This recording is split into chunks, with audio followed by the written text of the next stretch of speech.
আসসালামু আলাইকুম, সবাইকে পবিত্র ঈদ উল ফিতরের শুভেচ্ছা ও ঈদ মোবারক। আমরা দেখতে পাচ্ছি চাঁদপুর জেলার একটি অরাজনৈতিক স্বেচ্ছাসেবী সংগঠন ক্ষুদ্র কুটির প্রজেক্ট চাঁদপুর বাংলাদেশ। তো আজকের ঈদের দ্বিতীয় দিনের ঈদ পুনর্মিলনী অনুষ্ঠান তারা চাঁদপুর দক্ষিণে হরিণা ফেরিঘাট মেঘনা নদীর পাড় আসছেন ঘুরতে।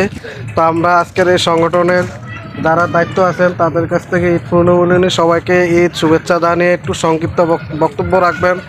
ক্ষুদ্র কুটির প্রজেক্ট সংগঠনের যে সভাপতি মাসুদুর রহমান মুন্সি ভাইয়ের কাছ থেকে জানতে চাব, আজকের যে ঈদের দ্বিতীয় দিন আপনারা ঘুরতে আসছেন, তো দেশবাসীকে একটু ঈদ শুভেচ্ছা জানিয়ে সবার মাঝে বক্তব্য রাখেন।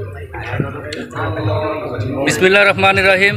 আমরা ৯ নং বালিয়া ইউনিয়নের ২ নং ওয়ার্ডের ক্ষুদ্র কুটির প্রজেক্টের সম্মানিত সদস্যবিন্দু একসাথে সম্মিলিত ঈদে পরের দিন মিলিত হয়ে ঈদগাহ ফেরিঘাটে আমরা আসছি ঈদ শুভেচ্ছা জানানোর জন্য সবাইকে। আমাদের পক্ষ থেকে দেশবাসীকে ঈদের শুভেচ্ছা জানাচ্ছি। খুদা হাফেজ, বাংলাদেশ জিন্দাবাদ।